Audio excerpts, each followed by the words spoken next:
at Allegiant Stadium. And I want to start off by thanking Las Vegas CVA, MGM, and the Raiders organization. I'd also like to thank Totino's for partnering with us on Media Day. We have over 500 media members here. And I want to thank you, each and every one of you, for your continued support. But most importantly, for your great and fair coverage over the last year. I also want to thank our great media partners, ESPN and Fox, for their partnership. Almost 2 years ago, they bet on the Big 12, and I assured them we would deliver, and we will. EA Sports is also here, and they will give our student athletes early access to college football 25. I'd also like to thank Microsoft for being here, and we'll talk a bit about that in a little bit. And lastly, I've got to thank my great staff. They have worked tirelessly in moving this event here, led by Scott Draper, and I want to thank all of you for your hard work, your diligence, and for putting on a world-class event. This is our first media day as a 16-team league. There has never been a better time than right now to be part of the Big 12. We are truly a national conference in 10 states, 4 time zones. And all eyes are now in the Big 12 for all the right reasons. And I think it's safe to say we are more relevant now than ever before. Before I look forward, I'd like to recap where we've been for the last 12 months.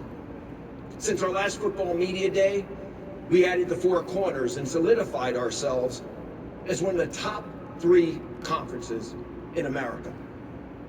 All 4 schools are here with us today, and you will hear from them over the next few days. I'm incredibly excited about what they bring to our league. Last season, Big 12 football fans packed the stadiums. 6 Big 12 teams averaged 100% in home capacity.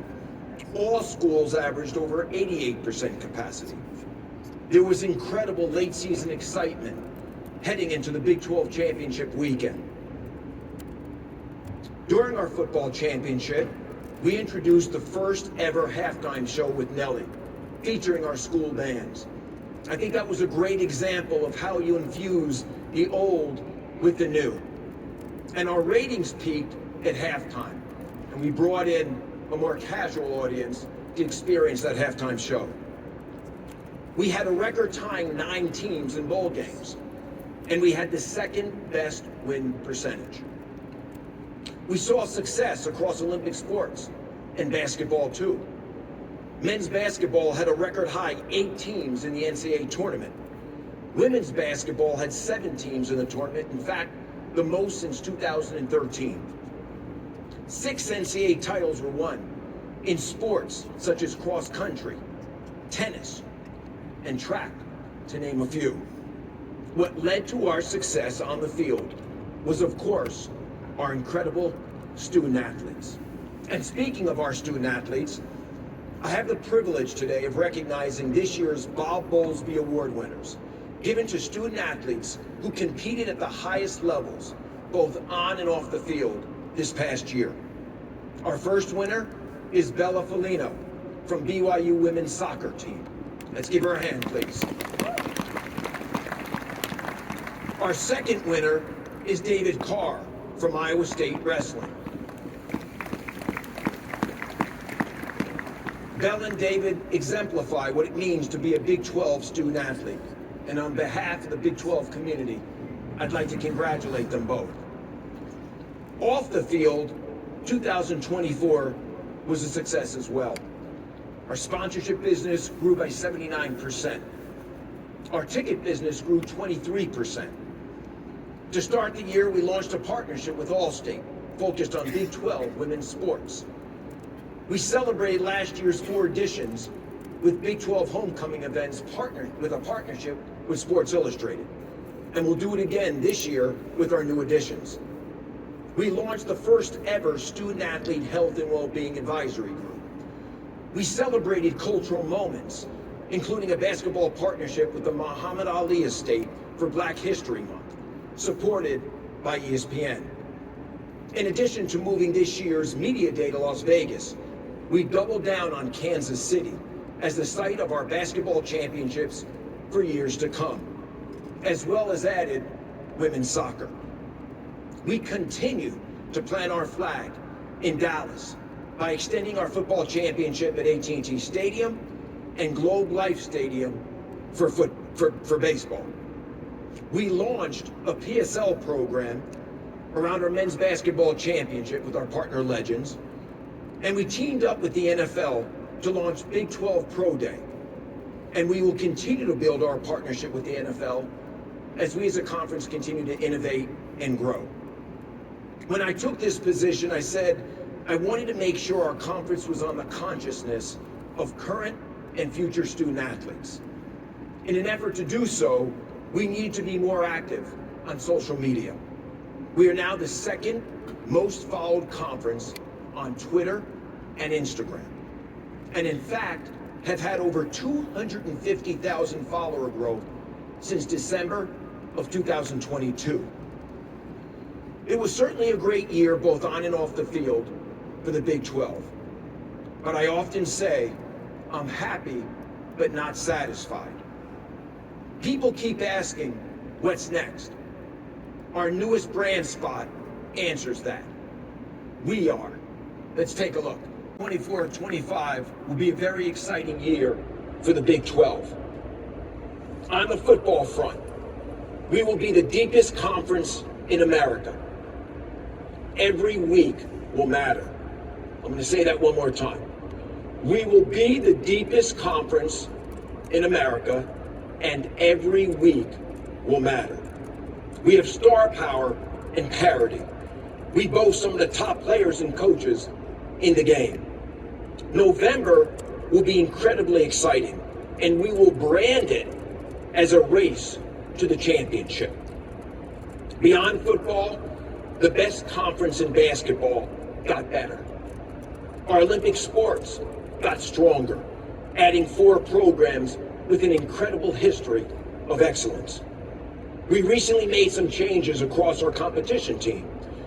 Our Olympic sports leadership team is one of the best in the country.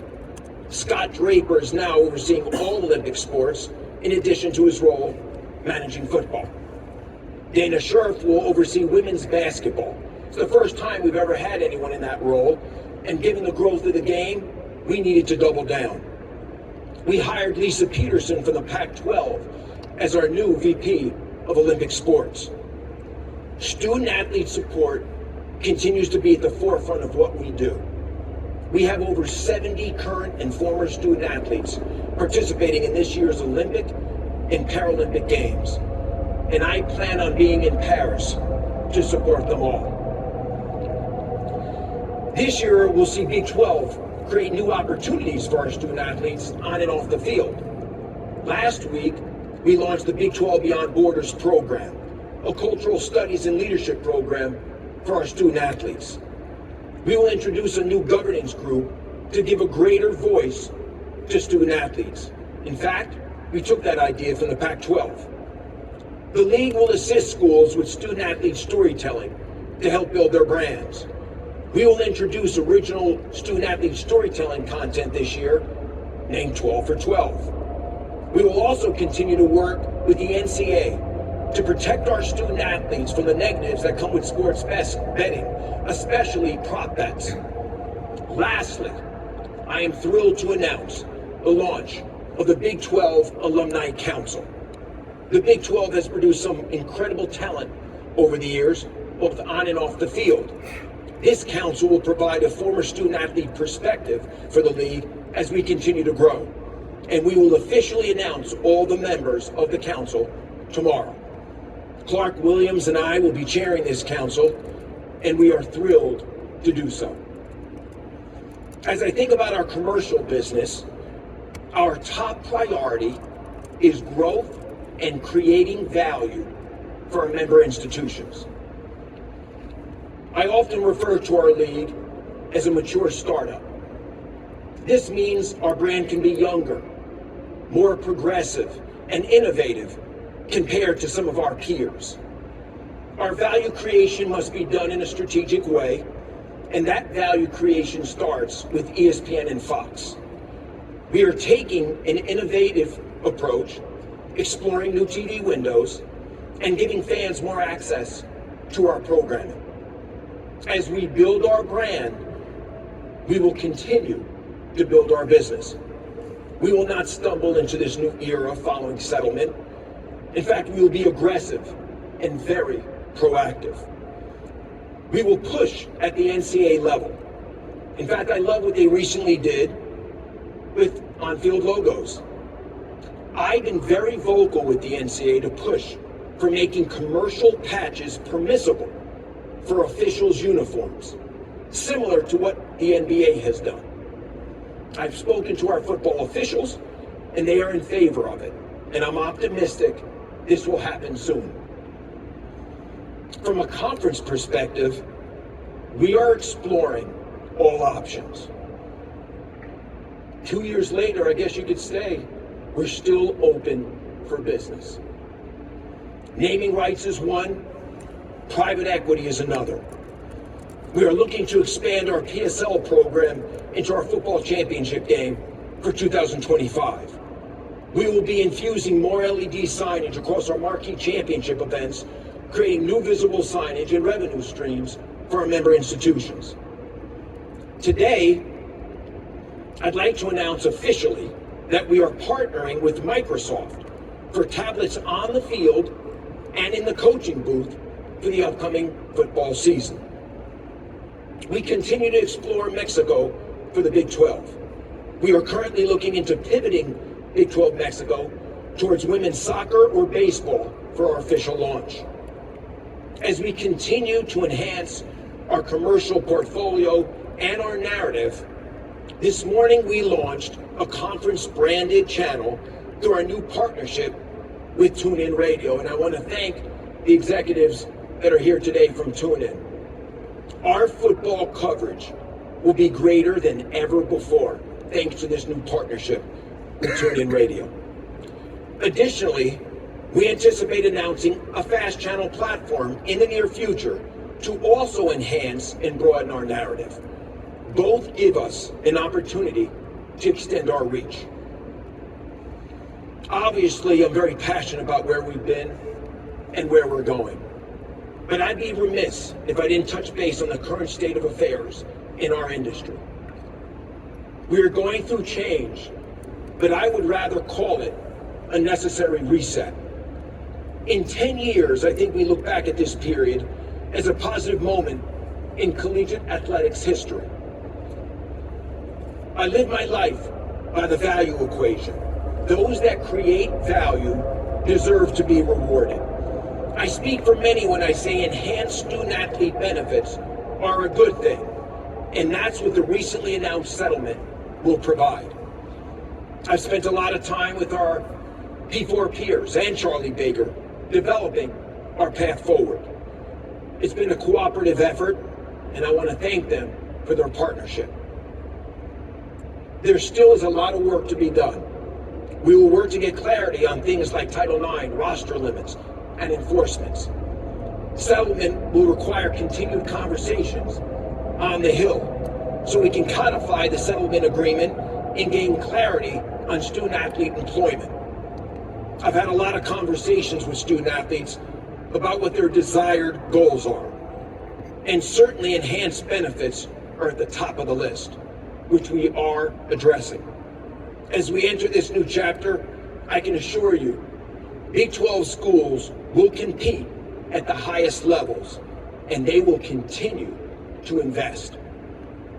We've been preparing for this moment for a long time, and as commissioner, I will continue to create value for our members in order for them to be as competitive as possible.